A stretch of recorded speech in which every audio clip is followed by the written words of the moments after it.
Jeremias capítulo 18, nós faremos a leitura do capítulo todo. Os irmãos que encontraram a palavra de Deus, digam amém. Amém. Diz assim a palavra do Senhor. A palavra do Senhor que veio a Jeremias dizendo: levanta-te e desce à casa do oleiro, e lá te farei ouvir as minhas palavras. E desci à casa do oleiro, e eis que ele estava fazendo a sua obra sobre as rodas. Como o vaso que ele fazia de barro quebrou-se na mão do oleiro, tornou a fazer dele outro vaso, conforme o que pareceu bem aos olhos do oleiro fazer. Então veio a mim a palavra do Senhor, dizendo: não poderei eu fazer de vós como fez este oleiro, ó casa de Israel, diz o Senhor. Eis que como barro na mão do oleiro, assim sois vós na minha mão, ó casa de Israel. No momento em que falar contra uma nação e contra um reino para arrancar e para derrubar e para destruir, se a tal nação, porém, contra a qual falar se converter da sua maldade, também eu me arrependerei do mal que pensava fazer-lhe. No momento em que falar de uma nação e de um reino para edificar e para plantar, se fizer o mal diante dos meus olhos, não dando ouvido à minha voz, então me arrependerei do bem que tinha falado que lhe faria. Ora, pois, fala agora aos homens de Judá e aos moradores de Jerusalém, dizendo: assim diz o Senhor, eis que estou forjando mal contra vocês, e projeto um plano contra vós.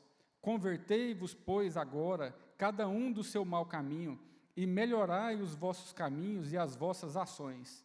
Mas eles dizem: não há esperança, porque andaremos segundo as nossas imaginações, e cada um fará segundo o propósito do seu mau coração.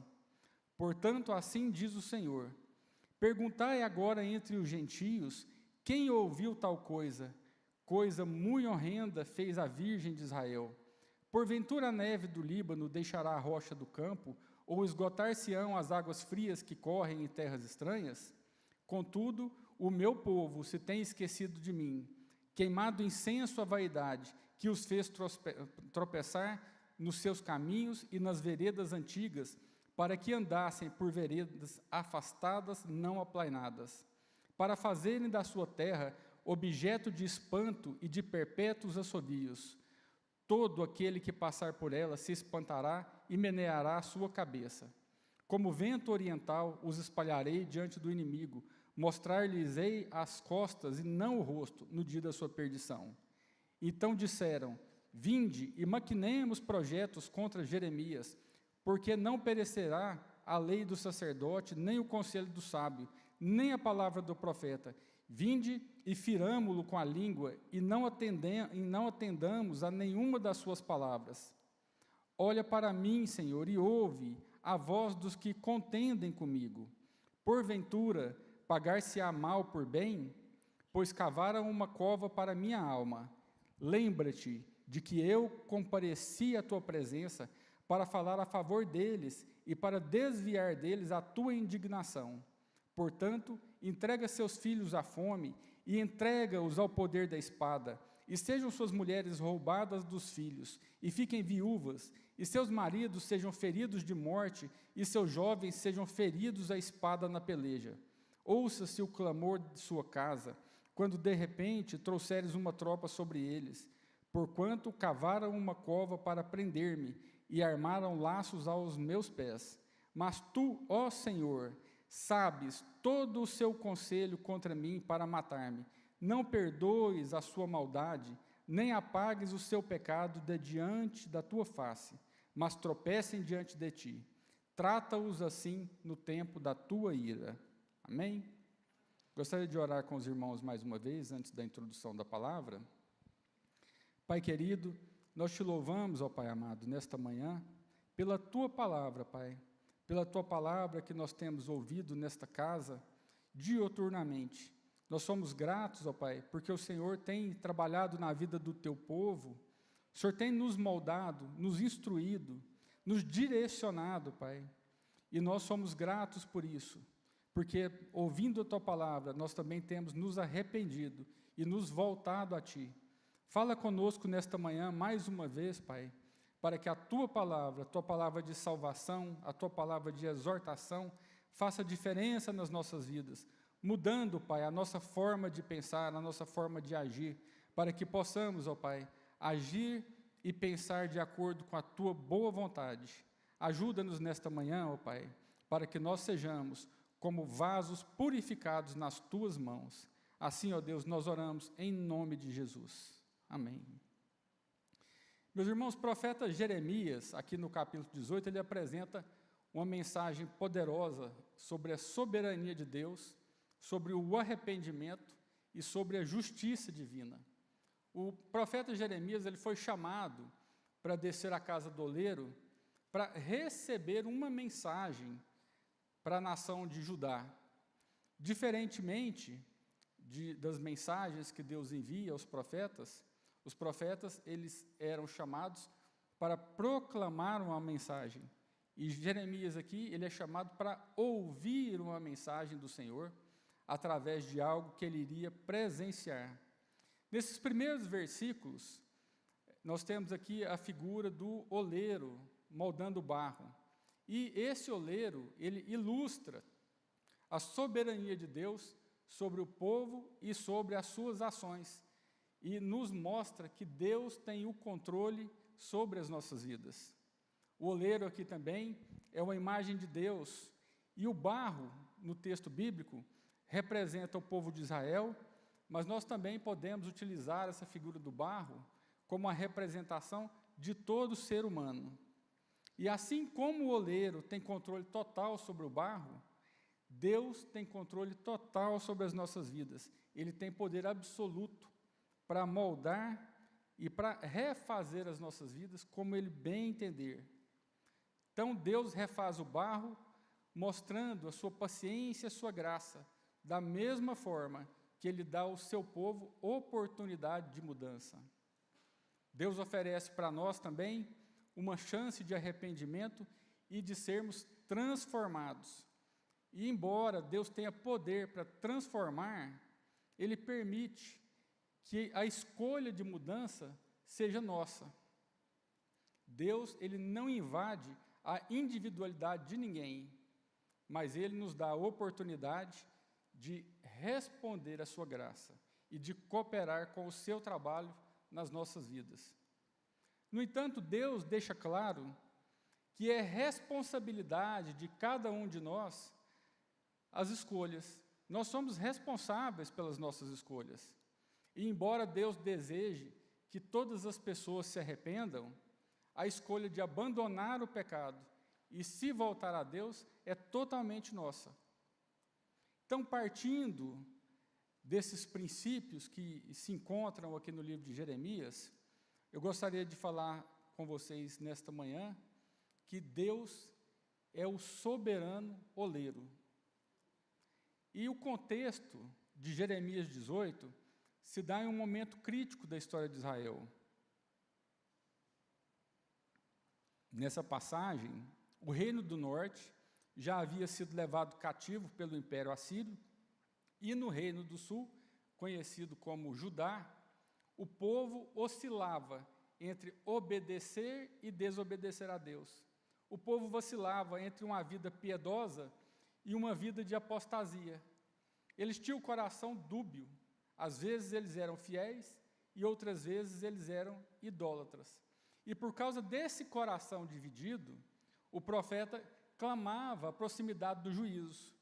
Se a nação de Judá não se arrependesse, eles sofreriam as mesmas consequências que o reino do norte já havia sofrido na mão do exército assírio.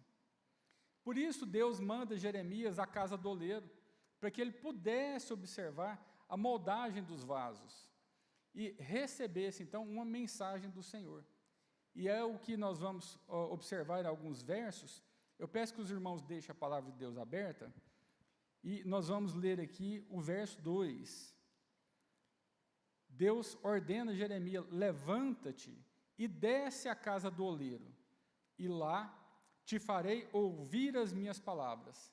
Então Jeremias, obedecendo, ele vai à casa do oleiro e vê o oleiro ali trabalhando na roda, no torno. E no verso 4, ele observa como o vaso que ele fazia de barro quebrou-se na mão do oleiro, tornou a fazer dele outro vaso, conforme o que pareceu bem aos olhos do oleiro fazer. Ali Jeremias viu o oleiro trabalhando sobre o barro, e o oleiro estava moldando um vaso, mas esse vaso ele acabou se estragando.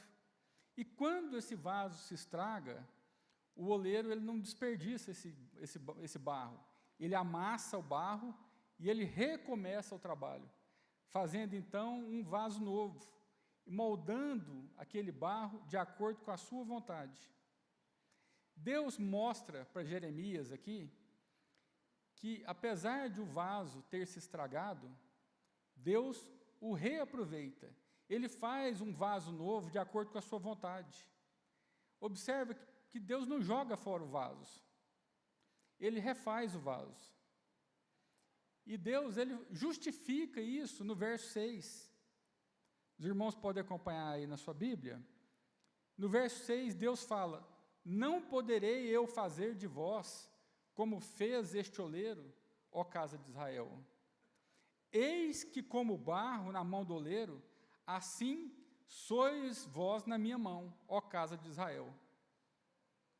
O que Deus está falando para nós nessa manhã é que mesmo quando nós nos tornamos um barro sem liga, ou um vaso estragado, mesmo quando nós estamos passando por dificuldades, por pecados, Deus, ele não nos abandona, Deus não nos descarta.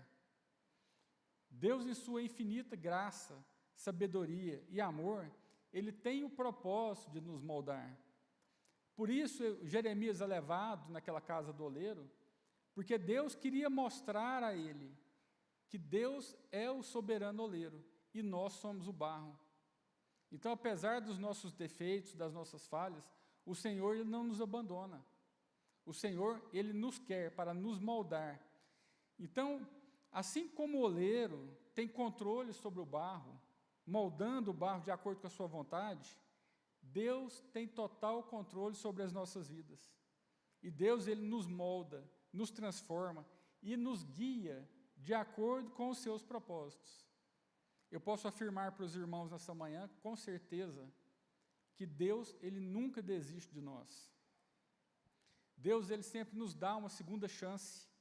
Deus sempre nos oferece uma oportunidade de começar uma nova caminhada. Como oleiro, Deus às vezes nos quebra como fez o oleiro com aquele vaso de barro. Mas Deus nos quebra e nos refaz novamente. Deus pega o barro da nossa vida, que às vezes está endurecido, sujo, amolece esse barro, amassa esse barro, molda esse barro e depois leva esse barro moldado, já em uma nova forma, para o fogo. E é no fogo que esse barro ele vai realmente atingir o seu ápice. É nesse fogo que o barro vai se tornar um vaso precioso. E Deus deseja que o seu povo, nesta casa, aqui nesta manhã, seja transformado em um vaso de honra. Esse processo, meus irmãos, ele por muitas vezes é um processo doloroso.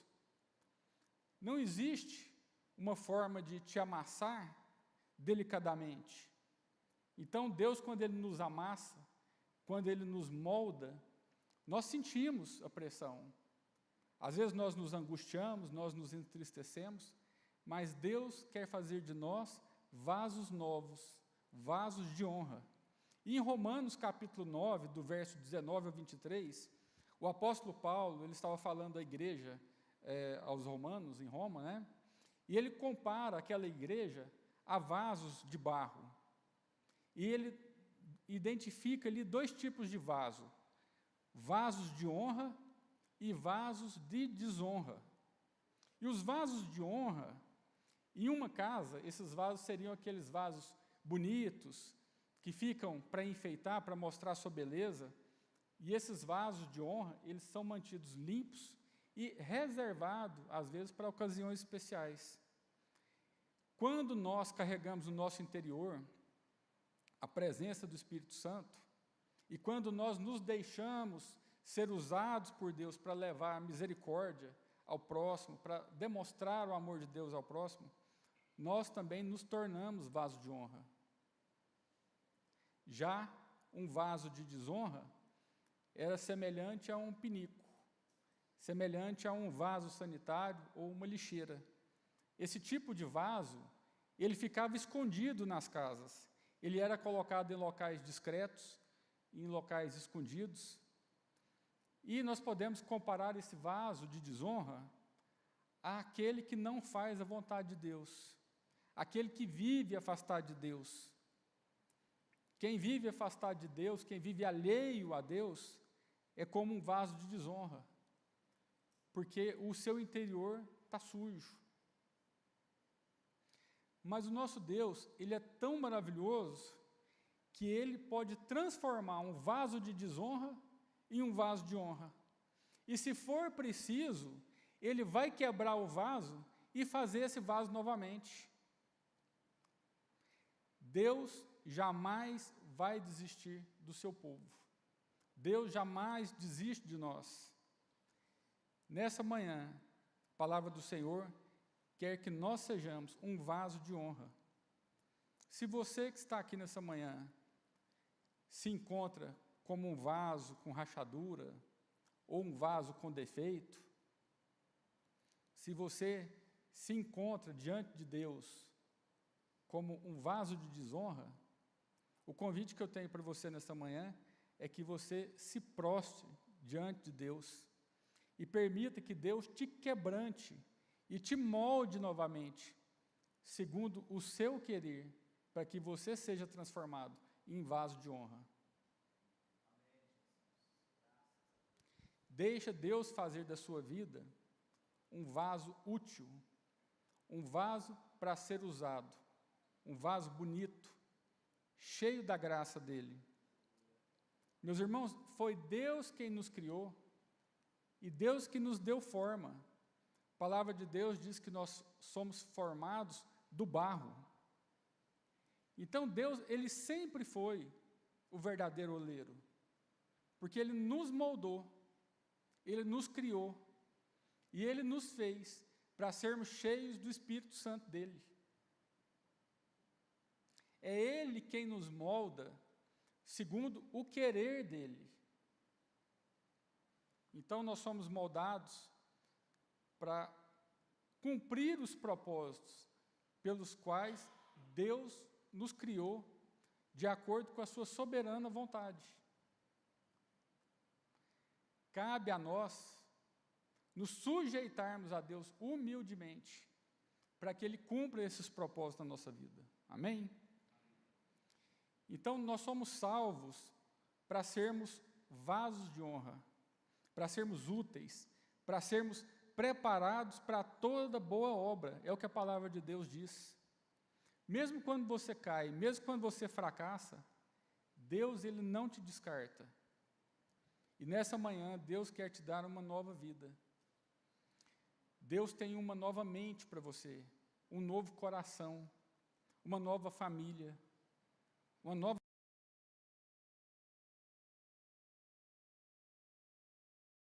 vida com novos gostos, com novas preferências, com novos alvos, com novos sonhos, com novos compromissos. Irmãos, a vida com Cristo é novidade de vida.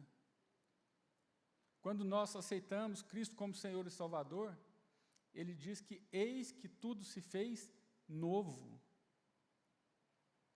Se nós somos feitos para uma vida nova, por que o povo de Deus, às vezes, vive a sua velha vida?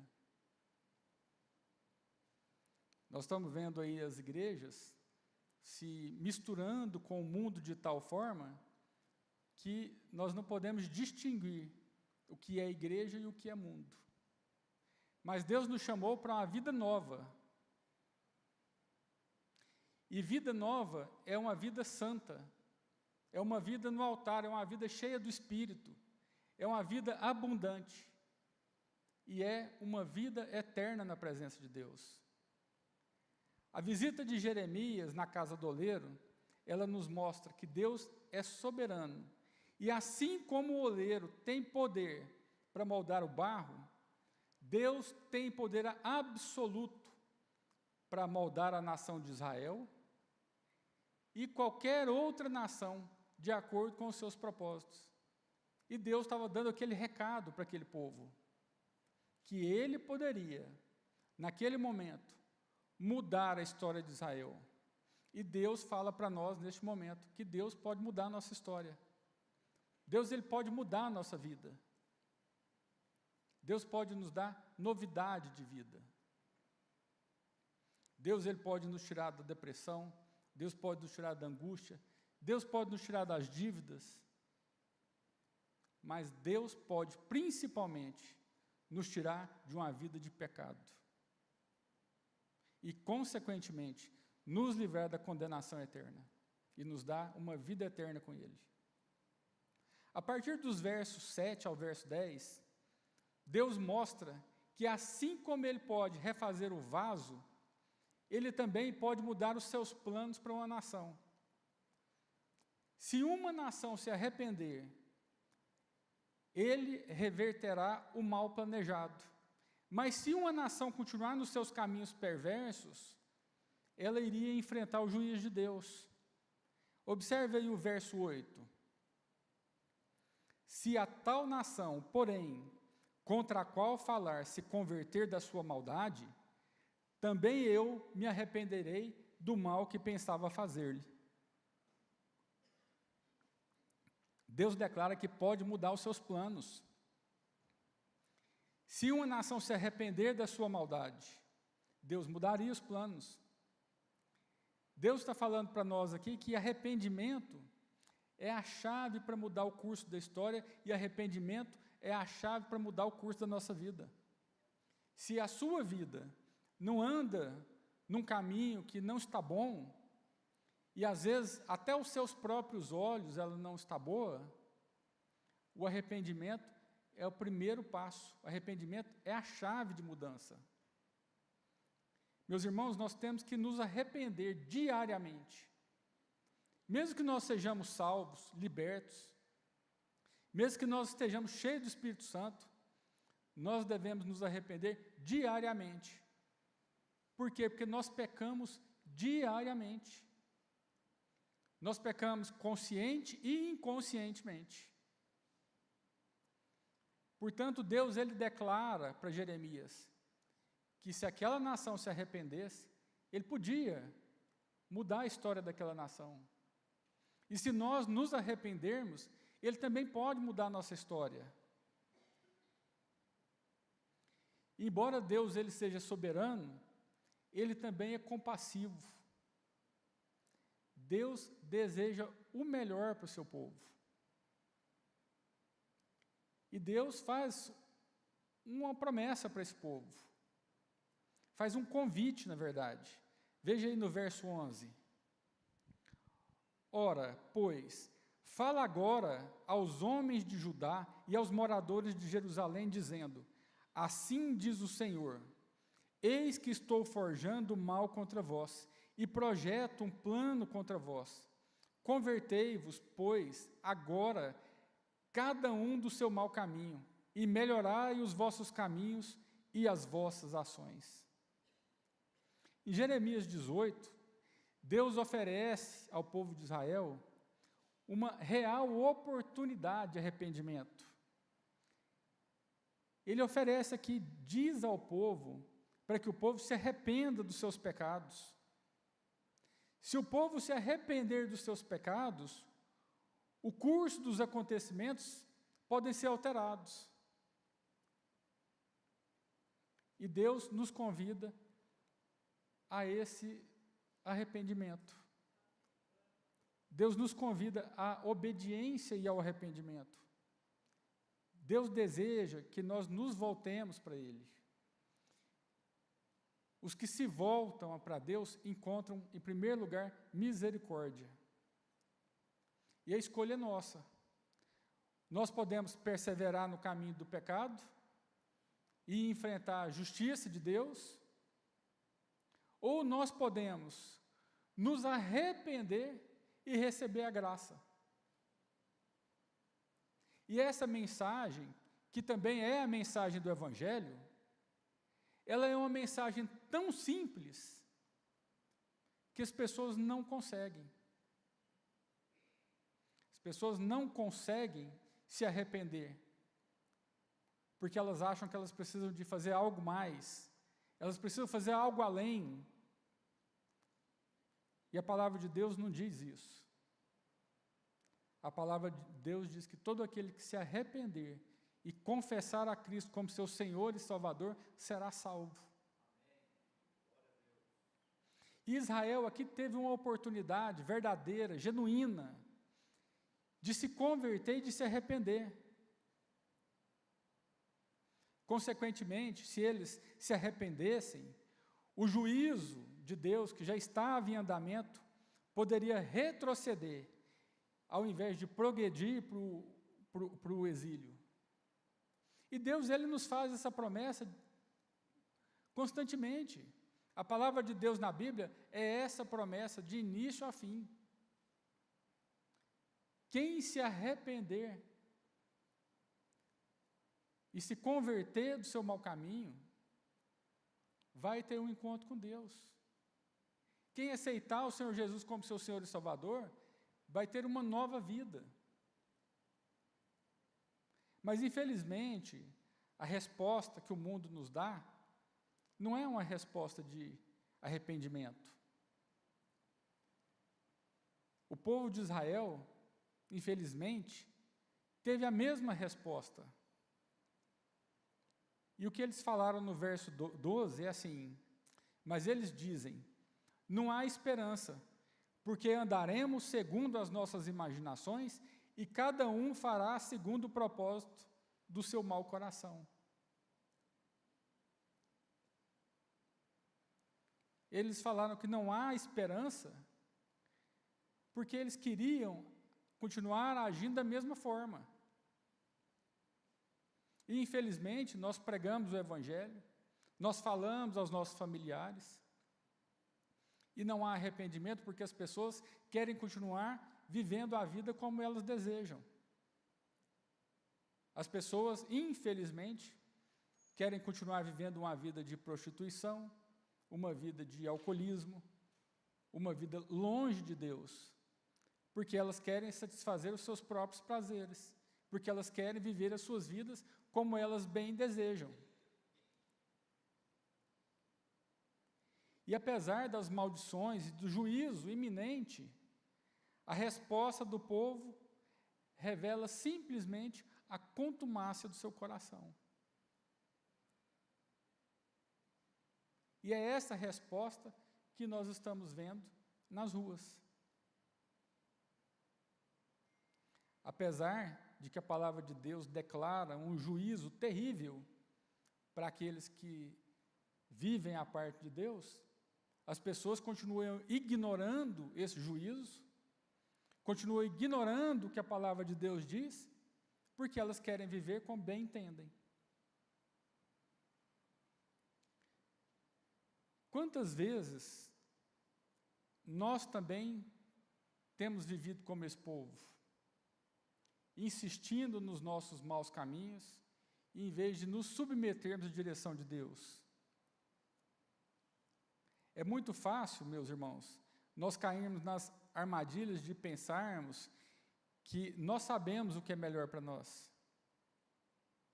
E quando nós pensamos que nós sabemos o que é melhor para nós rejeitamos a orientação de Deus. E Deus constantemente nos adverte contra essa teimosia espiritual.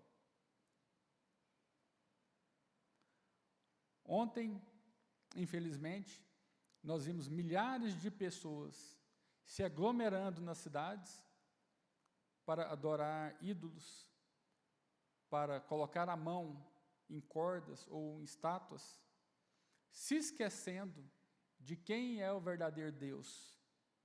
E esse foi o mesmo erro que a nação de Israel fez.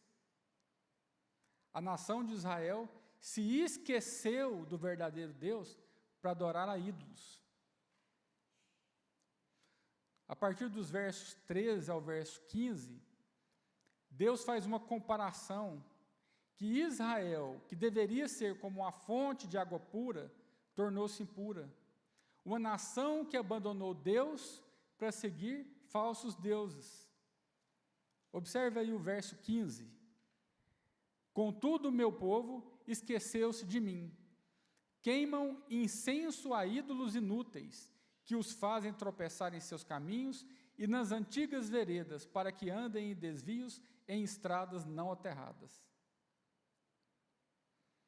Foi por causa da apostasia e da idolatria que o profeta Jeremias deu o alerta ao povo. Deus informa para essa nação que ele iria enviar calamidades, que ele iria dispersar o povo. E Deus tem proclamado, dentro das suas igrejas, que se as pessoas não arrependerem, elas vão sofrer juízo de Deus.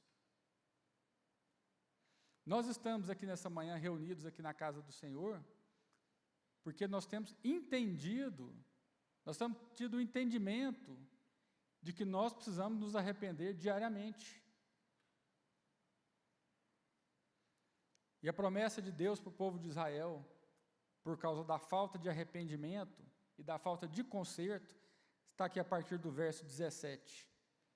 Como vento leste, eu os dispersarei diante dos inimigos, e lhe mostrarei as costas, e não o rosto, no dia da sua derrota.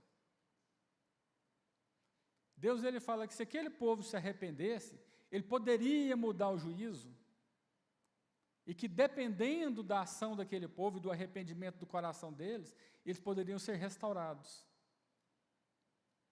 Mas aquele povo escolheu os ídolos. E Deus fala para eles que eles seriam espalhados, e que no dia da sua angústia, Deus iria lhes mostrar as costas, e não o rosto. Deus quer mostrar para nós o rosto. Mas para que Deus mostre o rosto para nós, nós devemos buscar a face dele. E só tem um jeito de buscar a face de Deus, é se arrependendo, é se entregando a Deus, é tendo uma vida de comunhão com Deus. O arrependimento, nesse contexto aqui, não se trata de sentir culpa ou de sentir tristeza, mas se trata de uma forma de mudança profunda da maneira de agir. Arrependimento não é apenas reconhecer o erro, mas arrependimento é reconhecer o erro e se esforçar para não cometer o erro novamente. As pessoas que estão sempre cometendo o mesmo erro, e já estão, de certa forma, acostumadas e cauterizadas a viverem constantemente cometendo aquele erro, isso não é arrependimento. Arrependimento é um conserto, é uma mudança de direção, é uma mudança de pensamento. E a Bíblia, ela é muito clara sobre a necessidade de arrependimento. A salvação, que é um presente de Deus, é algo que Deus nos deu, mas ela é algo também que precisa de uma resposta da nossa parte. Para que eu receba esse presente de Deus, eu preciso, primeiramente, me arrepender de quem eu sou, dos meus pecados. Portanto, nós precisamos reconhecer a necessidade de Deus na nossa vida.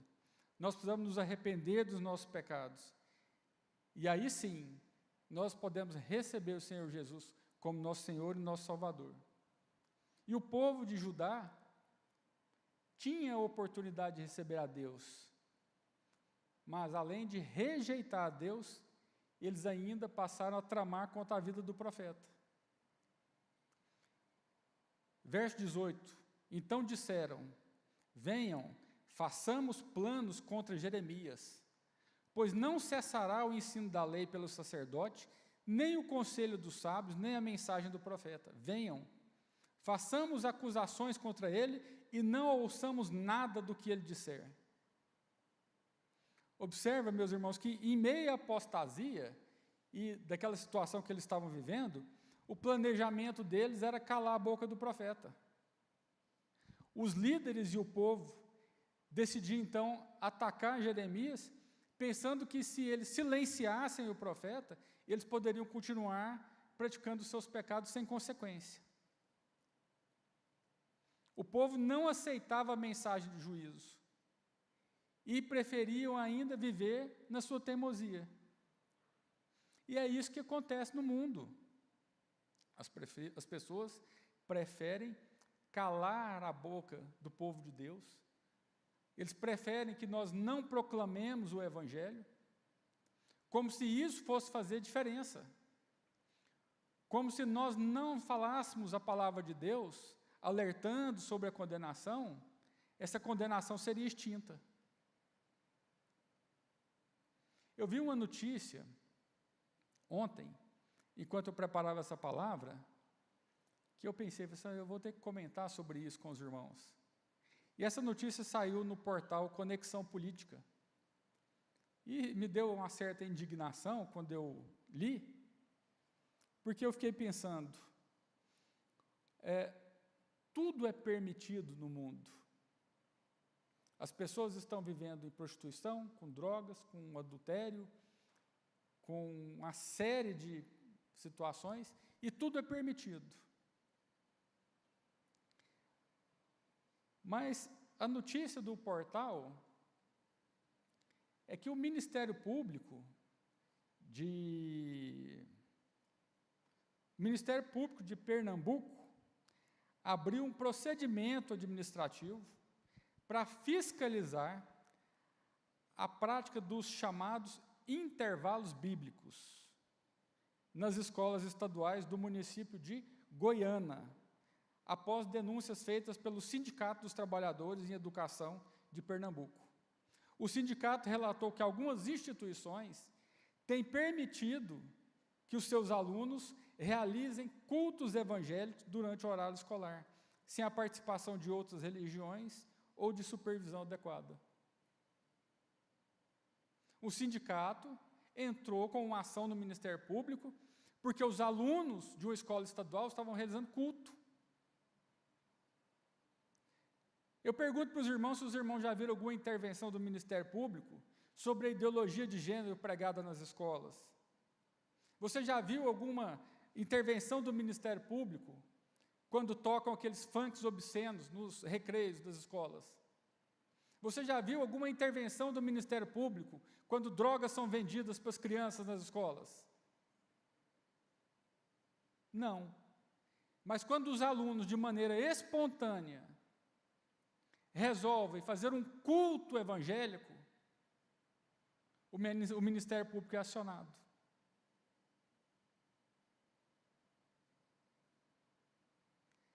Aqui vai muito de encontro com a mensagem de Jeremias. E Jeremias, perseguido, ele pede ao Senhor: atende-me, ó Senhor, ouve o que os meus acusadores estão dizendo. E essa palavra, ela serve muito para nós, porque quando nós pregarmos o Evangelho, nós vamos ser perseguidos. Mas quando nós formos injustiçados, nós podemos confiar que Deus, Ele é o nosso defensor. Nós podemos deixar a justiça nas mãos de Deus, porque nós sabemos que Deus julga com retidão. Deus não julga de acordo com o mundo. Jeremias, no seu ofício, ele sofreu prisão, espancamento, ameaça de morte, ele foi jogado ao poço, ele foi calado, censurado, ridicularizado. No entanto, Jeremias permaneceu firme em proclamar a verdade de Deus. A história de Jeremias, meus irmãos, ela nos ensina que a verdade, às vezes, é difícil de ouvir. E aqueles que proclamam a palavra, e vocês todos são proclamadores da palavra, ou devem ser proclamadores da palavra, podem enfrentar oposição no mundo. Mas como o profeta Jeremias, nós devemos permanecer firme na verdade, mesmo diante das dificuldades. E nós vemos aí uma perseguição contra o povo de Deus, e os cristãos, eles podem enfrentar oposição quando pregarem a verdade do Evangelho, mas nós devemos encarar o fato de que o mundo nos odeia por causa da verdade que nós pregamos. E a verdade que nós pregamos é que Jesus Cristo é o Senhor. Por isso o mundo nos odeia. Concluindo essa palavra, Jeremias, ele nos lembra que Deus, ele é soberano sobre as nossas vidas. Que Deus, ele tem o controle da nossa vida, da nossa história, nas mãos dele. Nós não devemos temer pregar o Evangelho. Nós não devemos temer ter uma vida verdadeira com Cristo. Deus nos tem debaixo da tua poderosa mão. Ele nos molda, Ele é o oleiro. Portanto, nós somos desafiados nessa manhã a nos submeter ao controle de Deus, a nos arrepender dos nossos pecados e a evitar ter uma vida de teimosia que pode levar à destruição. Nós também somos alertados sobre as consequências da desobediência. E nós também somos encorajados a perseverar, mesmo diante da oposição. Por fim, meus irmãos, nós somos chamados a confiar também na justiça de Deus, sabendo que Deus sempre nos dirige em retidão, e Deus sempre vai trabalhar na nossa vida, nos moldando ou nos julgando, de acordo com a soberana vontade dEle. Eu gostaria de fazer algumas aplicações para os irmãos sobre o que nós ouvimos da palavra de Deus em Jeremias. E a primeira aplicação é que nós devemos reconhecer a soberania de Deus, aceitar que Deus está no controle das nossas vidas. E quando nós aceitamos que Deus está no controle das nossas vidas, isso nos liberta da ansiedade, da preocupação. Porque nós não precisamos ficar ansiosos, nem preocupados com nada, porque tudo está debaixo das mãos de Deus. Nós também devemos abraçar a mudança. Nós devemos estar dispostos a sermos moldados por Deus. Mesmo quando isso envolve sair da nossa zona de conforto. Deus, ele quer nos moldar de acordo com a soberana vontade dEle, para que nós sejamos vasos de honra. O profeta Jeremias também nos leva aqui a entender que nós precisamos assumir as responsabilidades dos nossos atos. Cada um de nós é responsável pelas escolhas. Ao escolhermos seguir a Deus, nós estamos permitindo que Deus nos transforme. E Jeremias também nos ensina que nós precisamos cultivar a esperança. Mesmo em meio às dificuldades, nós devemos manter a esperança. Esperança que Deus tem uma promessa de restauração para as nossas vidas. Por isso eu gostaria de convidar os irmãos a ficarem em pé nessa manhã. E antes de nós orarmos, eu gostaria de fazer algumas perguntas para que nós pudéssemos refletir no que a palavra de Deus diz.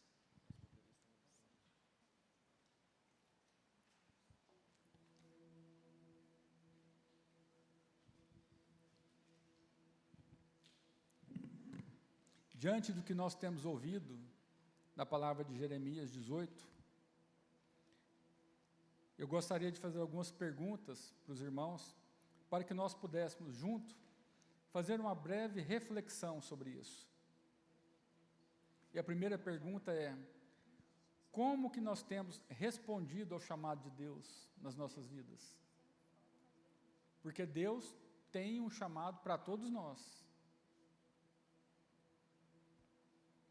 não são chamados apenas uns. Todos nós fomos chamados para servir a Deus. E como que nós temos respondido a esse chamado? A segunda pergunta é: quais áreas da sua vida precisam ser transformadas? Cada um se conhece muito bem, cada um sabe aonde tem patinado, aonde tem escorregado, aonde tem falhado com Deus. Eu sei, na minha vida, quais áreas precisam ser transformadas. E eu peço ao Senhor nessa manhã que Ele me ajude a transformar essas áreas.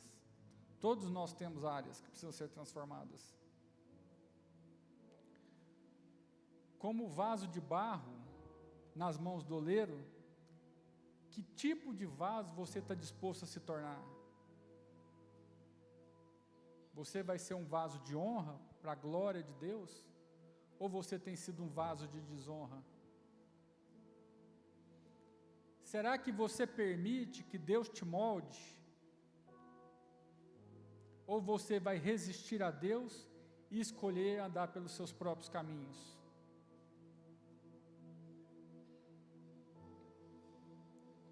Eu convido os irmãos a nós orarmos neste momento, por um breve momento, refletindo nessas perguntas, nesses questionamentos que a palavra de Deus nos mostrou nesse capítulo de Jeremias 18.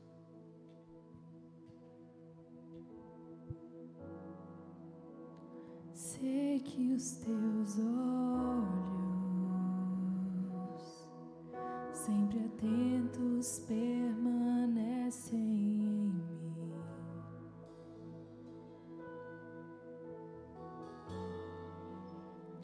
E os teus ouvidos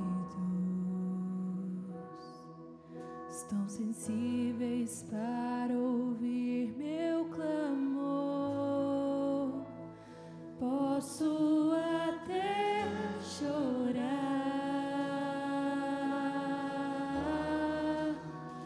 mas a alegria vem de manhã. És Deus de perto e não de longe, nunca mudastes, tu és fiel.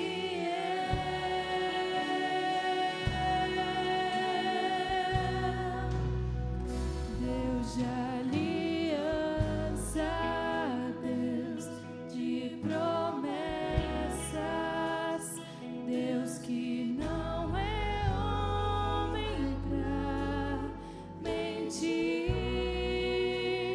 Tudo pode passar, tudo pode mudar, mas tua palavra vai se cumprir.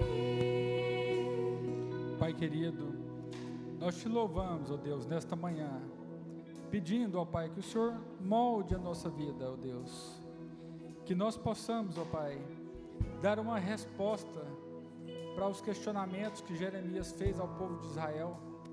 Ó Pai, que nós possamos dar uma resposta de arrependimento, que nós possamos, ó Deus, entregar a nossa vida como barro nas mãos do oleiro, sabendo, Pai, que o Senhor tem controle da nossa história, da nossa vida.